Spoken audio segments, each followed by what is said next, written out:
these things, and they are. I've got a client of mine, basically, you have an emergency services district here, number one for fire, but we have, at this particular county, the emergency service, they have one for ambulance, one for fire, the hospital district, the city, and the county, they're all getting together. And they have an economic development corporation, a sales tax, EDC, they're all getting together to build housing for each of their respective employees, because there's a need. So it's used by a lot of different taxing entities. Council, any other questions for our city attorney? Thank you for that presentation. You're welcome. Keep this in mind, council. We'll probably have a chance to read that again. All right, this is another presentation. Excuse me, item 6C, discussion regarding proposed amendments and revisions to the City of Pearsall Personnel Handbook. We've got our Human Resource Director, Bella Jimenez. Howdy. Hello, Council, Mayor, Mr. Reyes, staff. We finally have the employee handbook. We're updating it. We're hoping that this is going to focus on making this, the employees and make it more personal to them. We're going to go over it. If you have any questions, just let me know. Okay? The first section is employee relations. We're going to be working on employment. The EEOC, of course, is what we usually do. Job postings, we are now doing it online. It's called Applicant Pro. It's so much easier for all of us. That helps the PD and helps Public Works and everybody else. So it's really, really helpful. We still have discrimination and harassment. Probationary period has changed, so the employees will be, instead of from 6, it'll go to 4 months of probation. When we spoke with the chief, he's going to stay with 6 months. Okay, and of course we still have the at-will by law. We have to have that in the handbook. The next one is employee relations. This is for what is expected by the employee. Grievance procedure, more in detail. Reassignment of duties, resignations, employment status, employee classification. Now, the continuing educational license is supposed to be in another section, so I'll go to that one a little bit. Any questions on those? Okay, the employee benefits, it's the norm. It's the medical, dental, vision, the basic life insurance, which includes what the city pays for. And then the retirement benefits, short-term disability, and of course, we always have the employee assistance program, which is the EAP. Now, this is going to be a little bit confusing. I messed it up for but I'm going to go with your page. It's supposed to be number 3. That will jump over to the 4th page. We have, of course, the employment status, employee classifications. This is where the continuing education and license pay. It's only when it's budget permitted, and it has to be approved by Mr. Reyes. And this is just more of an initiative for the staff to start getting, educated and everything else. Experience, number 1. Second is improving their education status.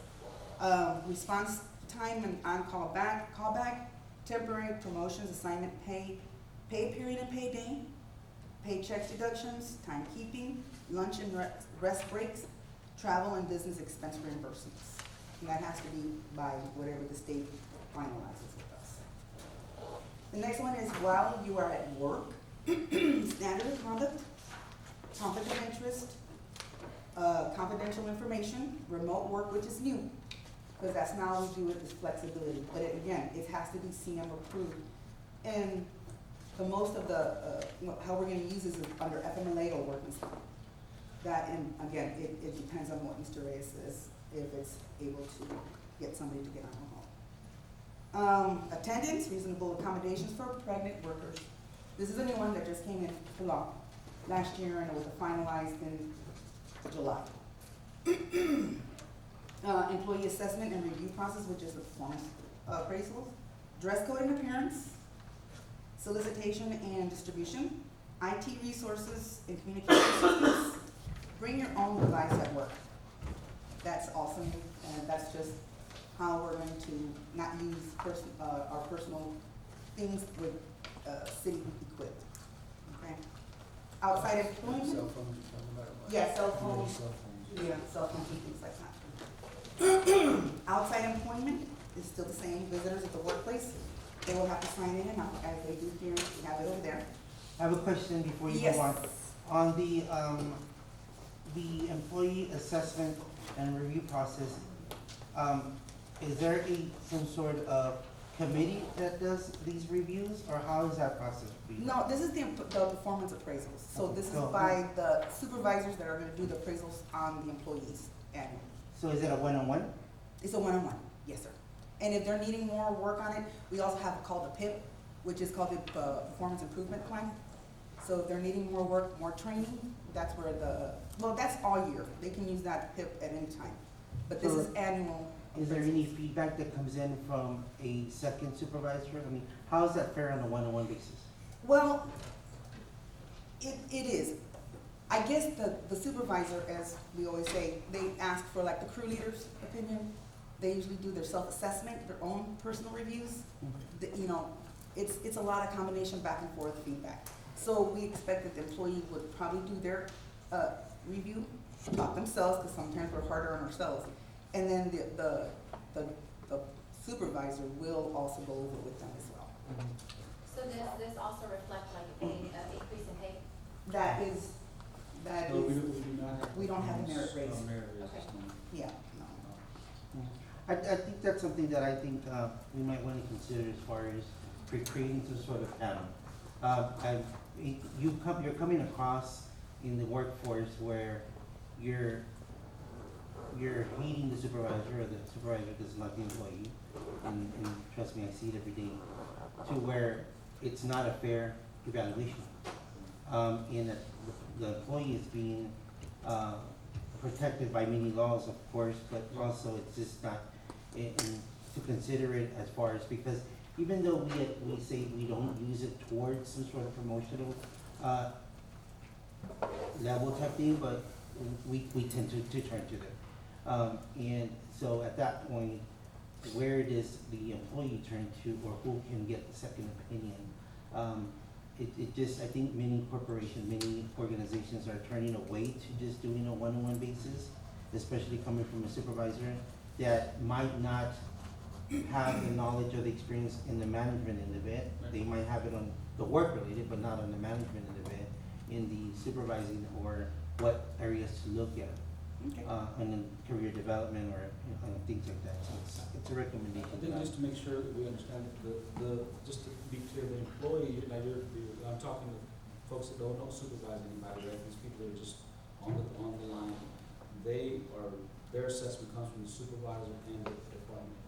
So the supervisor and the department head help draft the evaluation of that employee.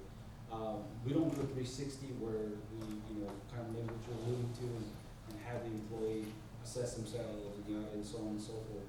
But there is that discussion between the department heads and the supervisors as to what that employee. Now, going up the chain, you have, of course, your supervisors, that division heads, the department heads, and then with me, that review a supervisor's role. That's the preferable method and then from the department head level, I normally oversee the department heads and I'll do evaluations on them.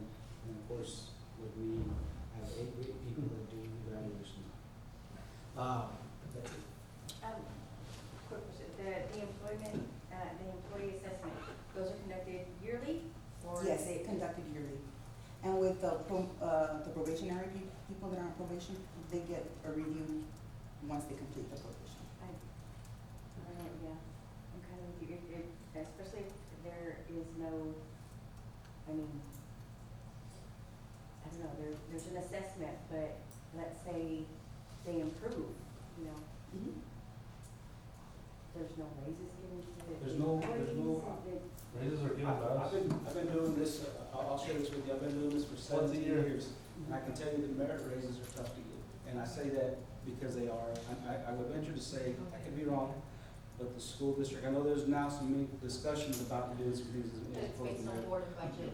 But it's all budget-based, and it's all based on whether your evaluation, now, the school district has bad evaluations, they just won't renew your contract, but they won't give you a merit increase because you did better than another teacher. It'll just be, this is But we your. also have, like Mr. Trevino was questioning, if being an administrator, if my principal or my teacher doesn't agree with my walkthrough that I Right. gave them, they can go to the superintendent. So so that's where I think we're saying, you are saying, if I'm correct, Mr. Trevino, is that after the supervisor, Right. what if they don't agree, there is some kind of personal, can they go to you, or what's the final step? They can go to HR. To you, and then- okay. and then- And usually what we have on the appraisal that we made up already, there is remarks and comments. Okay, And the employee does have that option, do you agree or don't agree? What is it that you have done that can show us? That is the one-to-one, that is what we do, but usually the department has come to me and we talk about it, and I'll go, it's not, it's just, you know, we're looking at the whole picture, correct. yeah. I guess my thing is not what they're saying, my thing is, if they are not going to be getting, you know, raises yearly based on their performance, then why are we doing the employee assessment? We can do an employee assessment anytime, like say, you know, they've been constantly showing up late for work, okay? 3 times in a row, let's maybe put the PIP into action. Mm-hmm. But if they're gonna be getting, I guess I just don't I get it. think, I'll speak for me, and I venture to say for most people wanna know how they're doing. They wanna have an idea of, hey, how am I doing on this, even if it's not the most positive thing to do, you share criticisms with the employees, they do wanna know. And then, you know, with that, if there's ever discipline problems throughout, you know, from year to year, you wanna address that and say, well, do you remember, not that you remember, but these are the things that we've had issues with us during the year, you've done X with right or wrong. Now, do we have work to do on some of this stuff? Absolutely, yes. But I think by doing this, I think it puts us in a better position to say, hey, look, you know, you're doing a good job. And I think from our standpoint, at least from my standpoint, I would venture to say with department heads, it's hard for me to tell them, you're doing a great job, but when it comes time for a promotion, well, to me, that's something that I would consider. I look at it and say, okay, is this person worthy of a promotion based on the evaluation that we do? So we know that merits are hard to give, of course, but what merits do we have within the learning study? And the Currently, what? Sorry. what merits are tied right now to the study, to the pay Yeah, structure? education. It's actually their education, their experience. Some of them do get the pay for the additional license. Yeah, There's some certifications and additional license licenses. pay. Now, It's that's, primarily education and experience. yeah, and that is one of the criterias with, like, for example, I'm gonna use Public Works. They're working on their C license and A licenses and I think B licenses. So those are gonna be accredited. I mean, if they get it, they're gonna get that increase when I enter it into the worksheet to reevaluate their pay steps, structure. So they don't get it immediately when they get licensed? Yeah, no, yes, Oh, yes, yes, oh, no, yes. they don't have to wait the whole No, year? no, Okay. no. That is one of the agreements that we do. Oh, thank you. Health and safety, of course, workman's comp, smoking, vaping, workplace, free workplace, searches of work areas and employee belongings in the city and property, workplace violence awareness, and implement with. Okay. Time off, holidays. I entered Cesar Chavez Day. I don't want to say that, but anyway, it's part of, it's one of the additional holidays that's in there. Yeah, and it's a federal, national, I think, I guess. I just want to make sure that we share, I told her, make sure you mention that it's in there. Now, I'm not suggesting that if you want to take it, we don't take it out, that's fine, we're not. It's something that we debated about, and I said, I don't want to go in. I do want to point out some things on this, when we get to the item of the handbook, I do want to point some additional things out, that being one of them, that you're going to mention. I'm sorry, what did you say? This is Child's Day. I'll just say that, I can point that out in the handbook. All we need is 4th of July, Christmas, and Easter. That's it. Thanksgiving. See? Nah, that's all we need All to right, do. council, let's move on. Okay. Move on. Vacation leave, we had, you'll notice that we did cap the vacation leave. Mr. Reyes and I spoke about it, and we spoke to other staff. It's capped to 160 instead of unlimited, okay? And also, Mr. Reyes, about I'll go over. Okay. and this includes also sick leave. It's also been capped. I didn't understand lactation breaks either, but I. Oh, okay, sorry. So what's gonna happen to the ones that have more than that? Did y'all give them ample time to take their vacation That days? is Mr. Reyes, That'll be okay, something yes. that we discuss. Yeah, because I mean, that's a concern, we have to give them plenty of time. Yes, ma'am, we will discuss that. Discuss. Of course, administrative leave, death in the family, lactation breaks, which is part of the pregnancy workers, sorry. Military leave, family medical leave, which is FMLA, jury duty, and OD. Okay. The policies, it says policies here, but it's broken down to some of the policies. Substance abuse and workplace, operation of city vehicles policy, employee dating policy, you'll see in that in the appendix. Workplace relationships policy, weapons-free workplace policy, social media policy. TikTok was entered because it was, by law, has to be not, the state of Texas, the governor passed a law that we are not allowed to be on social media using TikTok on any of our city devices, state devices. It's a government ban. But we had spoken to Tony last year, and Tony, I explained to him that until we get the policy passed, I need you to cut off TikTok from internet usage, okay? Prohibited political activity policy, travel meetings policy, gifts policy. There is a correction on the appendix, on the ordinance. I was cut and pasting, I think I got how do you say it, I got interrupted in between. So when I was cutting and pasting, I missed a couple of areas, but I did give you the updated one that is in the policy. That policy that she's referring to, council, that applies also to city council, and that's your code of conduct policy, and that's that's part of the appendices of the.